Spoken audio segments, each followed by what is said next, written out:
Hi guys, ఎలా ఉన్నారు అందరూ? ఏంటి ఎక్కడికి వెళ్తున్నామని చేస్తున్నారా? చూసారు కదా తమ్మునేలు. మనమైతే ఈరోజు ప్రేమ్ మందిర్ బృందావన్కి వెళ్తున్నాము. నాకైతే లైఫ్లో ఒక్కసారైనా బృందావన్కి వెళ్ళాలని డ్రీమ్ అయితే ఉంది. ఫైనల్గా నేనైతే బృందావన్కి స్టార్ట్ అయిపోయాను. ఫస్ట్ అయితే మేము ఇక్కడ ఆగ్రాకు వచ్చి ఆగ్రా నుంచి మధుర వచ్చాము. మధురాలో బైక్ రెంటల్ తీసుకొని ఫస్ట్ మేమైతే ఇక్కడ బర్సానాలో కృతి మందిర్ అని ఒక టెంపుల్ ఉంది. ఆ టెంపుల్కి వెళ్తే క్లోజ్ చేశారు. ఆ టెంపుల్ వీడియో కూడా పెడతాను. ఇప్పుడైతే మనం నూన్ 12 అయింది. ఒక టెంపుల్ క్లోజ్ చేశారు. బృందావన్కి అయితే స్టార్ట్ అయిపోయాము. గాయస్, ఇదే మనకు బర్సానాలో ఉన్న కృతి మందిర్ టెంపుల్. మనం ఈ టెంపుల్ దగ్గరికి వచ్చేసరికి నూన్ 12 అయిపోయింది. టెంపుల్ అయితే క్లోజ్ చేశారు. టెంపుల్ చూడాలని బైక్ రెంట్ తీసుకొని మరీ వచ్చాము మనమైతే ఇక్కడికి. అయినా కూడా లేట్ అయిపోయింది. ఇక్కడ మనకు బైక్ రెంట్ తీసుకొని అక్కడ ఫార్మాలిటీస్ ఫిల్ చేసి ఇక్కడికి వచ్చేసరికి మొత్తానికైతే లేట్ అయిపోయింది. టెంపుల్ అయితే క్లోజ్ చేశారు. ఎవరైనా బృందావన్కి అదే ప్రేమ్ మందిర్ చూడడానికి ఎర్లీ మార్నింగ్ వస్తే ఈ కృతి మందిర్ అని మనకు బర్సన 40 కిలోమీటర్స్ 50 కిలోమీటర్స్ ఉంటుంది ఆల్మోస్ట్. కొంచెం ఎర్లీగా స్టార్ట్ అయితే నూన్ 12 లోపు అంటే ఆల్మోస్ట్ 11 కల్లా వస్తే కన్నా మీరు ఇక్కడ ఎక్స్ప్లోర్ చేయడానికి బాగుంటుంది. ఎందుకంటే నూన్ 12 కల్లా క్లోజ్ చేస్తారు. మేమైతే మిస్ అయ్యాం. నెక్స్ట్ ఎవరైనా వస్తే మిస్ అవ్వకుండా చూసుకోండి. ఇంకా ఇప్పుడైతే మనం బృందావన్కి స్టార్ట్ అయిపోతున్నాం. ఆల్మోస్ట్ ఒక 40-50 కిలోమీటర్స్ జర్నీ తర్వాత ప్రేమ్ మందిర్ అయితే ఉంటుంది మనకు. ప్రేమ్ మందిర్ వెళ్ళే రూట్లో మనకైతే ఆల్మోస్ట్ చాలా అంటే చాలా టెంపుల్స్ ఉంటాయి. అంటే బృందావన్ ఎంటర్ అయిన తర్వాత మనకైతే ఒక వీడియోలో చెప్తాను, నెక్స్ట్ ఫర్దర్గా చూపిస్తాను చూడండి. ఇదైతే ఎంట్రన్స్ మనకి ప్రేమ్ మందిర్కి వెళ్ళడానికి. మనమైతే ప్రేమ్ మందిర్కి ఇంకా దగ్గరకు వచ్చేసాము. ఇంకొక ఆల్మోస్ట్ ఒక 2 to 3 కిలోమీటర్స్ మాత్రమే ఉంటుంది. ఆన్ ద వేలో అయితే మనకు చాలా అంటే చాలా టెంపుల్స్ ఉంటాయి. ఇక్కడ చూస్తే కనుక మనకు లెఫ్ట్ సైడ్ కనిపిస్తుంది కదా, జగద్గురు కృపాలు ధామ్ అని. ఇది కూడా ఒకటి ఉంటుంది మనకు. కానీ మనం ఈవినింగ్ వచ్చేసరికి కొంచెం లేట్ అయిపోయింది కాబట్టి అన్ని టెంపుల్స్ అన్నీ ఆల్మోస్ట్ 12కి క్లోజ్ చేస్తారు. ఇక్కడ ఏది చూసుకున్నా కూడా మనమైతే ఇంకా టెంపుల్స్ అన్ని 12కి క్లోజ్ చేస్తారు. మళ్ళీ ఈవినింగ్ 4కి అలా ఓపెన్ చేస్తారు. కాబట్టి మనం డైరెక్ట్ ప్రేమ్ మందిర్కి వెళ్తున్నాము. ఇక్కడ చూస్తే మనకు వైష్ణవమాత దేవి టెంపుల్ కూడా ఉంటుంది ఆన్ ద వేలో. నాకు బృందావన్లో బాగా నచ్చిన విషయం ఏంటంటే మొత్తం రోడ్డుకు రెండు వైపులా కూడా చెట్లు చాలా అంటే చాలా బాగా మెయింటైన్ చేస్తున్నారు గాయస్. మీరు చూస్తే మనకు లెఫ్ట్ సైడు ప్రేమ్ మందిర్ కనిపిస్తుంది కదా, చూడండి. ఫైనల్లీ మనమైతే ప్రేమ్ మందిర్కి వచ్చేసాం గాయస్. వావ్, నిజంగా చాలా అంటే చాలా బాగుంది గాయస్. మనకు ప్రేమ్ మందిర్ కూడా ఆల్మోస్ట్ 4:15కి 4:30కి అలానే ఓపెన్ చేస్తారు. మా వ్యూ మాత్రం అవసరంగా ఉంది గాయస్. ఇక్కడ చూసారా చాలామంది వెయిట్ చేస్తున్నారు ఎంట్రీ కోసం లోపలికి వెళ్ళడానికి. ఎందుకంటే టెంపుల్ 4 పైన అంటే ఆల్మోస్ట్ 4:15 4:30 అలా అవుతుంది ఓపెన్ చేసేసరికి. నూన్ 12కి క్లోజ్ చేస్తారు. మళ్ళీ ఈవినింగ్ 4కి కానీ 4:30 అలా ఓపెన్ చేస్తారు. వావ్ గాయస్, వ్యూ బయట నుంచి చూస్తుంటేనే చాలా అంటే చాలా బ్యూటిఫుల్గా ఉంది. మనం 4:30 వరకు వెయిట్ చేసి లోపలికి వెళ్ళి చూడాలి. నాకైతే ఇప్పుడే అనిపిస్తుంది ఎప్పుడెప్పుడు గేట్స్ ఓపెన్ చేస్తారు, ఎప్పుడెప్పుడు లోపలికి వెళ్ళి చూద్దామా అని. గాయస్, ఫైనల్లీ మనమైతే లోపలికి వచ్చేసాము. ఆల్మోస్ట్ టైం 4:30 అవుతుంది టెంపుల్ ఓపెన్ చేసేసరికి. వావ్, వ్యూ మాత్రం చాలా అంటే చాలా బాగుంది గాయస్. నేను ఆల్మోస్ట్ చాలా ప్లేసెస్ని ఎక్స్ప్లోర్ చేశాను, కానీ ప్రేమ్ మందిర్ బృందావన్ మాత్రం one of the best memories of my life. ఎందుకంటే నాకు ప్రేమ్ మందిర్ అనేది డ్రీమ్ డెస్టినేషన్ అనమాట. ఆల్మోస్ట్ చాలా ఒక 3-4 ఇయర్స్ నుంచి అనుకున్నాను ఎప్పుడెప్పుడు వెళ్తామని. ఫైనల్లీ వచ్చేసాము. నిజంగా ప్రేమ్ మందిర్ మాత్రం ఎవరైనా సరే లైఫ్లో ఒక్కసారైనా చూడవలసిన ప్లేస్. ఆల్మోస్ట్ మనకు చాలా టెంపుల్స్ ఉంటాయి, కానీ ప్రేమ్ మందిర్ మాత్రం one of the best experience. ఎవరికైనా కూడా ఒక్కసారైనా తప్పకుండా విజిట్ చేయాలి. చూడండి గాయస్, వ్యూ మాత్రం ఎంత బాగుందంటే అసలు చెప్పలేం, అంత బాగుంటుంది. ఇక్కడ చూస్తే కనుక మనము గ్రీనరీ ఎలా మెయింటైన్ చేస్తున్నారంటే నిజంగానే ఇది ఫారెస్ట్లో ఉంటుంది కదా, మనకు విజువల్ ఎఫెక్ట్స్లో చూపిస్తారు కదా ఫారెస్ట్ ఇలా ఉంటుంది. మొత్తం గ్రాస్ ఉంటుంది కదా షేప్లో కట్ చేసి ఆసమ్గా ఉంటుంది ప్లేస్ అయితే మాత్రం. ఫైనల్లీ మనమైతే ఇప్పుడు మన డ్రీమ్ డెస్టినేషన్లో ఉన్నాము. నాకైతే ప్రేమ్ మందిర్ ఎన్ని ఇయర్స్ నుంచో చూడాలనుకుంటున్నాను.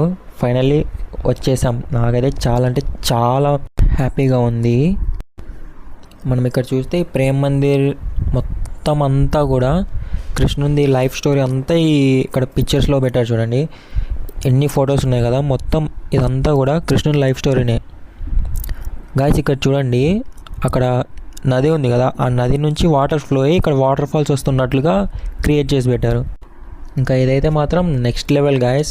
ఇక్కడ చూడండి, కృష్ణుడు నాట్యం చేస్తుంటే అక్కడ ప్రజలందరూ చూస్తుంటారు కదా ఆ నది ఒడ్డున, ఆ వ్యూ అయితే పెట్టారు. కిర్రాక్ అసలు మాత్రం. మనమైతే ఇప్పుడు ప్రేమ్ మందిర్ బ్యాక్ సైడ్ ఉన్నాము. మీరు ఇక్కడ చూస్తే ప్రేమ్ మందిర్కి పైన ఒకరు కింద ఒకరు, ఈ 2 రోస్లో ఏంటంటే కృష్ణుడి లైఫ్ స్టోరీ అంతా ఈ 2 రోస్లోనే వాళ్ళు పిక్చరైజ్ చేసి పెట్టారు. నిజంగా మనం చూస్తే కనుక ఫస్ట్ ప్రేమ్ మందిర్ ఫ్రంట్ నుంచి వస్తే మొత్తం అంతా కూడా ఈ 2 రోస్లోనే కృష్ణుడి లైఫ్ స్టోరీ అంతా ఫొటోస్ రూపంలో పెట్టారు ఇక్కడ వాళ్ళు. చూడండి గైస్, ప్రేమ్ మందిర్ ఎంత బ్యూటిఫుల్గా ఉందో. మనకైతే టైం ఆల్మోస్ట్ ఇప్పుడు 4:45 అలా అవుతుంది. మనం కొంచెం ఎర్లీగా వస్తే కనుక ప్రేమ్ మందిర్లో ఏంటంటే ఇక్కడ ఉన్న వాళ్ళందరూ 5:30కి 6కి అలా వస్తారు. ఎందుకంటే ఇక్కడ నైట్ లైట్ ఎఫెక్ట్స్ ఉంటాయి. ప్రేమ్ మందిర్ అంతా కూడా లైట్స్ వేస్తారు. ఇక్కడ లోకల్ వాళ్ళందరూ ఆల్మోస్ట్ 6కి అలా వస్తారు. ఎందుకంటే నైట్ విజువల్ ఎఫెక్ట్స్ లైట్ వేస్తారు కదా, ఆ విజువల్ ఎఫెక్ట్స్ని చూసేకి ఇక్కడ వాళ్ళందరూ నైట్ టైమ్స్ ఎక్కువ వస్తారు. మనం కొంచెం ఎర్లీగా వస్తే 4కి 4:30కి అలా మనం బాగా ఎక్స్ప్లోర్ చేయొచ్చు. అంటే ఎవరు ఉండరు, మనం ఫ్రీగా ఎక్స్ప్లోర్ చేయొచ్చు. ఇంకా మనకు 6:30 అలా అయిందనుకోండి, మొత్తం అంతా కూడా క్రౌడ్ ఎలా ఉంటారంటే ఒక 3,000 to 4,000 పీపుల్ ఈ టెంపుల్లోనే ఉంటారు. ఎవ్రీడే 4,000 to 5,000 మినిమం వస్తారు. అంటే మార్నింగ్ వస్తారు, అలాగే ఈవినింగ్ కూడా వస్తారు. చాలా అంటే చాలామంది వస్తారు. కాబట్టి మనం 4కి 4:30కి అలా వెంటనే వస్తే కొంచెం క్రౌడ్ తక్కువ ఉంటుంది. చాలా అంటే చాలా బాగా ఎక్స్ప్లోర్ చేయొచ్చు. ఇక్కడ చూస్తే మనకు ప్రేమ్ మందిర్ చుట్టూ మొత్తం కూడా కృష్ణుడి విగ్రహాలు ఉంటాయి, లేదంటే గ్రీనరీ ఉంటుంది. ఆసమ్ ఉంటుంది గైస్. మనకు మూవీస్లో విజువల్ ఎఫెక్ట్స్లో ఎలా అయితే చూపిస్తారో ప్రేమ్ మందిర్లో మనకు డైరెక్ట్ చూడొచ్చు. అలాంటి విజువల్ ఎఫెక్ట్స్ ఉంటాయి ఇక్కడ. ఇక్కడ చూస్తే కనుక మీరు మొత్తం కూడా గ్రీనరీని ఎంత బాగా మెయింటైన్ చేస్తున్నారు అంటే నిజంగా హ్యాట్స్ ఆఫ్ చెప్పొచ్చు వాళ్ళకైతే కనుక. నెక్స్ట్ చూడండి, మనకు ఇక్కడ కృష్ణుడు అర్జునుడికి రథసారథిగా ఉంటాడు కదా మహాభారతంలో, అలాంటి విగ్రహం ఉంది. నేనైతే మహాభారతం చూశాక కృష్ణుడి గురించి చాలా అంటే చాలా విషయాలు తెలుసుకున్నాను. గాయస్, మన లైఫ్లో మనకు ఎలాంటి పని చేయాలన్నా కూడా, ఎలాంటి పని సక్సెస్ అవ్వాలన్నా కూడా హనుమాన్ ఫ్లాగ్ మన దగ్గర ఉంటే మాత్రం తప్పకుండా మనం ఆ పనిలో సక్సెస్ అవుతాం. దానికి బెస్ట్ ఎగ్జాంపుల్ ఏంటంటే అర్జునుడికి రథసారథిగా కృష్ణుడు ఉన్నప్పటికీ కూడా వారి రథం పైన ఉన్న జెండా మీద హనుమాన్ ఉన్నాడు కాబట్టి వాళ్ళు మహాభారత యుద్ధంలో విజయాన్ని సాధించారు. గాయస్, మనకి ఇక్కడ కృపాలు అనే నేమ్ ఉంది కదా, ఈయన ఎవరంటే he is the one who constructed the Prem Mandir. మనం ప్రేమ్ మందిర్ ఎంటర్ అయ్యేటప్పుడు మనకు లెఫ్ట్ సైడ్లో శ్రీ జగద్గురు కృపాలు ధామ్ అని ఒక టెంపుల్ ఉంటుంది కదా, ఆయనదే ఈ ఆశ్రమం కూడా. ఆయనే ఈ ప్రేమ్ మందిర్ని కన్స్ట్రక్ట్ చేసింది. ఈ ప్రేమ్ మందిర్ కన్స్ట్రక్షన్ 2001లో స్టార్ట్ చేశారు. అండ్ ఈ ప్రేమ్ మందిర్ ఇనాగ్రేషన్ సెరమనీ వచ్చేసి 2012లో జరిగింది. నాకు ఈ ప్రేమ్ మందిర్లో మొత్తం కూడా బాగా నచ్చిన స్పాట్ ఏంటంటే ఇదే.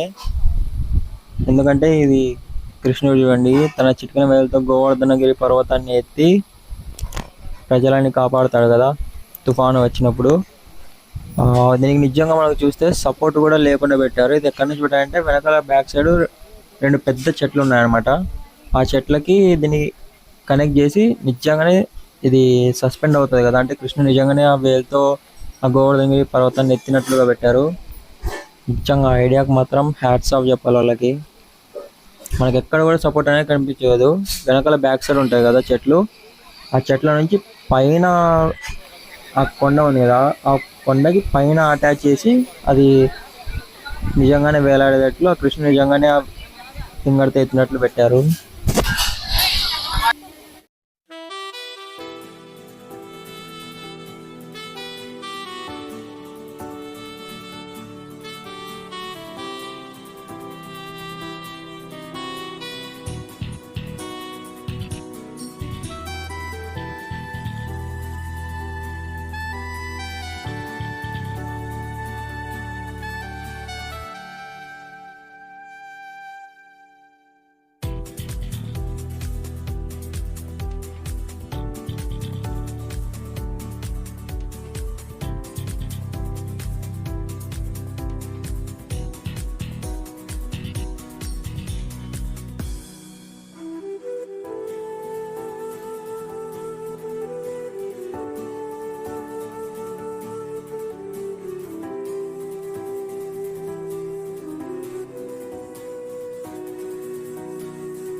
होणार काय आता काढले लोक ह्याच्यात लोक चाललेच ना आपल्याला ते बंद करायचं